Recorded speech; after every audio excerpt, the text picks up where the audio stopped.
A prevenção em Portugal é um tema um bocadinho difícil.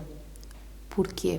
Porque em Portugal, e particularmente no que se refere aos maus tratos em geral, não há prevenção. E não há prevenção não só em relação às crianças, não só em relação a estas problemáticas, mas em relação a outras. Nós temos investido muito pouco na prevenção. E eu devo dizer que, e não há nada estruturado, continuado. A prevenção do abuso sexual não pode estar dependente de programas ou de iniciativas isoladas. Este ano vamos promover uma campanha de prevenção, ou este ano vamos promover um programa de prevenção na escola X, ou no âmbito de um projeto, até muitas vezes ligado aos contextos académicos, vamos prevenir, vamos tentar e apostar na prevenção do abuso sexual a este nível. São iniciativas muito isoladas, muito pouco concertadas, há muito pouco investimento, e a investigação tem vindo, ou a pouca investigação realizada neste domínio, tem vindo a demonstrar que a sensibilização não funciona. Não funciona. Porque nós podemos sensibilizar as pessoas até, por exemplo, a investigação da prevenção tem sido mais desenvolvida no âmbito dos relacionamentos íntimos, no âmbito da violência nos relacionamentos íntimos, quer no namoro, quer nas relações íntimas no âmbito do casamento.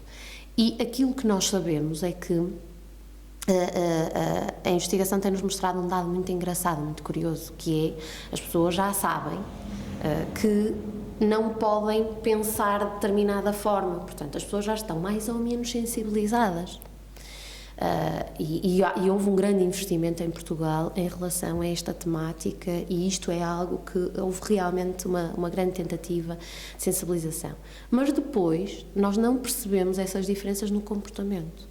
Ou seja, nós percebemos que as pessoas já estão mais alerta, já estão mais sensíveis a esta dimensão, mas quando vamos passar para os comportamentos, quer do ponto de vista de eu ser vítima ou eu ser agressora, não há mudanças, o que é preocupante, porque significa que a sensibilização está muito aquém dos objetivos e a sensibilização não é suficiente, é preciso algo que é muito mais estrutural.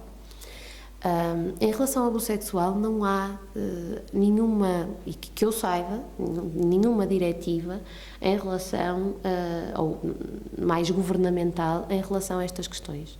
E isto prende-se com a dificuldade, e particularmente no abuso sexual. E porquê? Porque há muita dificuldade em trabalhar estas questões da sexualidade, desde logo. Não é? Nós, mesmo quando eu, como profissional, vou às escolas, há sempre muito receio, não é? Do que veja lá o que diz e como diz, não é? Porque estas questões da sexualidade, isto é um tabu. E, portanto, é muito difícil implementar o que quer que seja a este nível, porque não tem havido investimento de um grupo de pessoas formadas e preparadas a todos os níveis para implementar a prevenção, nomeadamente nas escolas ou nos contextos educacionais. Obviamente, os professores, os educadores têm muita dificuldade. Há uma diretriz do ponto de vista, e mais do Ministério da Educação, para ir trabalhando algumas questões relacionadas com a sexualidade, mas muitas vezes mais valia não fazerem, nem sequer colocarem pessoas que não têm a preparação necessária para falar destas coisas, porque depois correm o risco destas questões serem abordadas de forma muito incorreta. Isto tem vindo a acontecer. E é verdade que as pessoas, não se sentindo preparadas, também é natural, e se não têm formação também não têm que o fazer muito bem, e portanto isso tem existido algumas dificuldades. Como é que se previne? Pode-se prevenir a 3 grandes níveis, desde logo a identificar, de alguma forma a promover uma maior sensibilização do que é que podem ser sinais de abuso sexual. Não é? Porquê? Porque muitas vezes as crianças vítimas de abuso sexual, desde logo, não reconhecem alguns dos indicadores, mesmo quando é intrafamiliar, porque elas próprias têm muita dificuldade em discriminar afetos.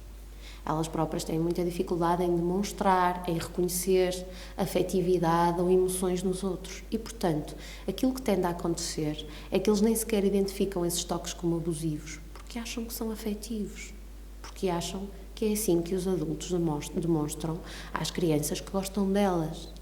E se houver um trabalho no sentido de isto é um toque saudável, isto não é um toque saudável, isto pode ser abusivo, identificar partes íntimas, esta noção da intimidade, não é? Eu não posso, porque é que os órgãos sexuais são uma parte íntima de mim e porque é que ninguém tem o direito de tocar nos meus órgãos sexuais. Muito nesta identificação de sinais, aquilo que também esta dimensão de o que é que pode ser invasivo, não é? No meu corpo, o que é meu, o que é que eu tenho direito e o que é que ninguém pode invadir. Por outro lado, também aumentar aqui a capacidade das crianças serem mais assertivas, porque as crianças, particularmente as crianças em idade escolar, do ponto de vista de desenvolvimento, portanto isto é absolutamente normativo, tendem a querer agradar os adultos.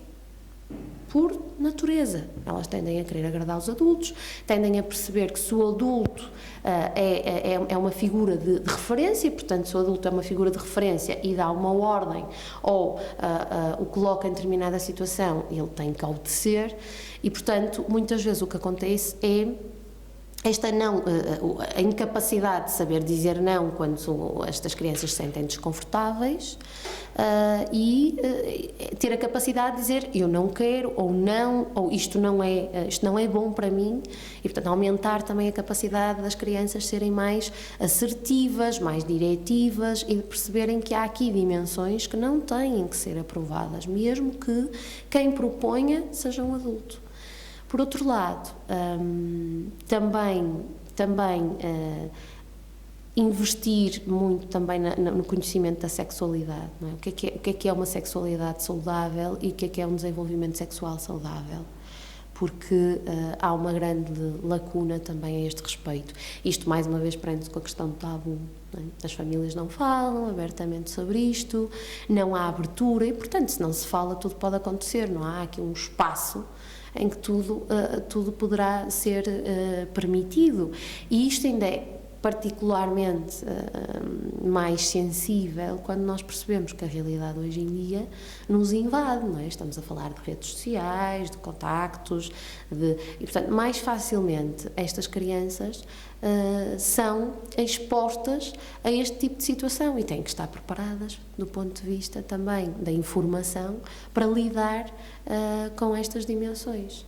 Portanto, a prevenção pode ser a diferentes níveis e de forma generalizada. Não às crianças vítimas, às crianças que ainda não foram vítimas e que podem ser potenciais vítimas.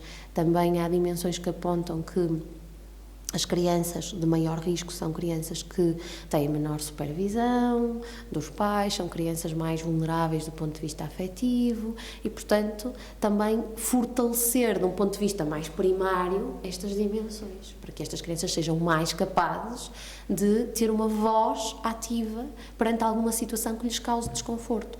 Porque às vezes as crianças não sabem o que se está a passar, mas dizem, mas eu sentia-me muito mal naquela situação. Eu não sei porquê, mas eu sentia-me muito mal.